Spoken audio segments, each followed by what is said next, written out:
Nous parlons léopard, mesdames et messieurs, sur Gueule Afrique Télévision. Les fauves congolais se préparent déjà pour la 5e journée des éliminatoires de la Coupe d'Afrique des Nations Maroc 2025. Les léopards seront récits par les Sulis de la Guinée-Conakry. Ils sont déjà à Abidjan où ils ont même érigé leur quartier général.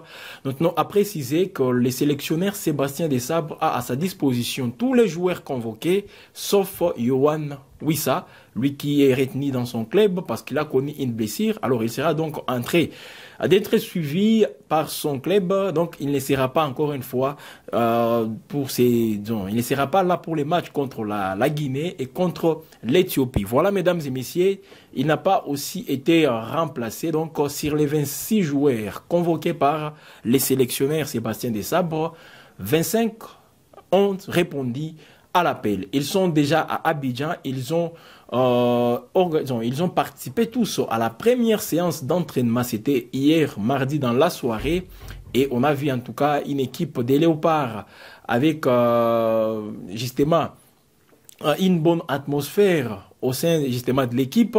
C'est mardi, donc c'est mercredi, c'est la deuxième séance d'entraînement, toujours les soirs, à Abidjan, en Côte d'Ivoire, où séjourne justement l'équipe nationale de la République démocratique du Congo. Mesdames et messieurs, c'est dans un contexte aussi un peu favorable, où les léopards de la République démocratique du Congo sont en train de briller dans leurs clubs respectifs, que ce soit en Turquie, en Angleterre, en Belgique, en France, ou même au niveau de l'Allemagne, les Congolais s'illustrent, mesdames et messieurs, par de belles prestations. Alors, tous les joueurs, on vous a montré justement les images de leur arrivée à Abidjan. Ils étaient tous joyeux justement de retrouver encore une fois la tanière des léopards, accueillie bien sûr par les staffs techniques. Les staffs techniques, nous rappelons, étaient déjà dans la capitale ivoirienne depuis ce week-end. Alors c'est vrai, c'est les léopards qui sont aussi toujours en train de préparer ces matchs. Je rappelle l'objectif, mesdames et messieurs, c'est de remporter aussi face à la Guinée-Conakry. C'est vrai, la Guinée, si elle perd face à la République démocratique du Congo, automatiquement,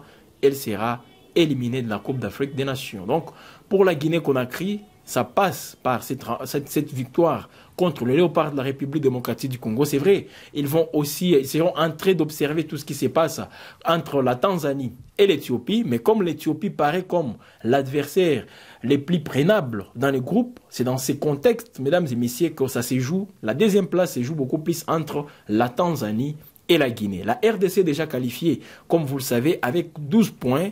Donc, la RDC a gagné tous ses matchs.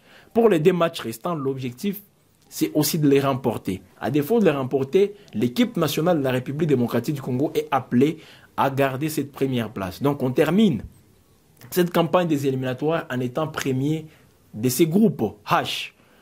En face, il y a la Guinée qui vient en 2e position avec 6 points, suivi de la Tanzanie. La Tanzanie qui compte 4 points. Et enfin, nous avons, mesdames et messieurs, l'Éthiopie qui compte une seule unité. Alors, si la Tanzanie gagne face à l'Éthiopie, elle aura directement 7 points. Voilà pourquoi la Guinée trouve ça comme étant une pression derrière elle. Voilà pourquoi elle veut gagner contre la République démocratique du Congo. Heureusement pour les léopards de la République démocratique du Congo, bien qu'ils sont qualifiés, ils veulent aborder cette rencontre face à la Guinée avec beaucoup de détermination, beaucoup de motivations aussi pour gagner d'autres 3 points. Parce que ça compte aussi, mesdames et messieurs, dans les classements FIFA. La RDC veut toujours progresser et ne veut plus reculer. Donc, c'est dans ce contexte, mesdames et messieurs, que même le sélectionneur Sébastien Desabre avait manifesté ses ambitions dans la dernière conférence de presse qu'il a animée devant la presse nationale. Et c'est comme ça, mesdames et messieurs, que les matchs vont toujours aussi se dérouler. Mais, vous le savez, on va laisser la place aussi aux joueurs qui n'ont jamais peut-être eu des minutes dans l'équipe nationale de la République démocratique du Congo, qu'on les découvre aussi sous les maillots de la RDC, de quoi ils sont capables. Parce que la RDC a aussi quelques faiblesses, mesdames et messieurs, surtout au niveau de l'attaque. Jusque-là, un meneur de jeu n'est pas toujours trouvé. Parce que si on n'a pas Gaël Kakuta, et lui, vous le savez, il est blessé, il vient d'être remplacé directement par les jeunes prodiges du tout-puissant Manzembe, Oscar Kabouit. Donc, ça va se jouer, mesdames et messieurs, dans ces contextes où la RDC n'a plus d'autres joueurs qui sont censés remplacer directement Gaël Kakuta. À maintes reprises, le sélectionneur a tenté avec Théo Bongonda, mais vous-même, vous connaissez les résultats. Il a tenté aussi avec Edo Kayembe. En tout cas, les résultats sont à demi-teinte. Voilà pourquoi on peut peut-être voir un jeune comme Oscar Kabouit, bien que c'est sa première sélection dans l'équipe A de la RDC, mais l'entraîneur veut aussi donner du temps aux jeunes qui n'ont pas encore justement prouvé de quoi ils sont capables depuis qu'ils sont convoqués dans l'équipe nationale. Peut-être les joueurs comme Oscar Kabouit peuvent aussi être titularisés ou soit avoir quelques minutes, bien que c'est sa première sélection dans l'équipe A, Seigneur Messier de la République démocratique du Congo. Voilà, mesdames et messieurs, au niveau de la défense, on peut aussi tenter avec d'autres joueurs. Tout comme au niveau de l'attaque, surtout là où il y a beaucoup de potentialité avec les Nathanaël Mboukou. Je me rappelle toujours de son entrée tonitruante face à la Tanzanie. Il avait permis à la RDC justement de retrouver encore une fois des percussions entre la médiane et l'attaque. Et ces genres, mesdames et messieurs, des potentialités, il faut toujours les capitaliser.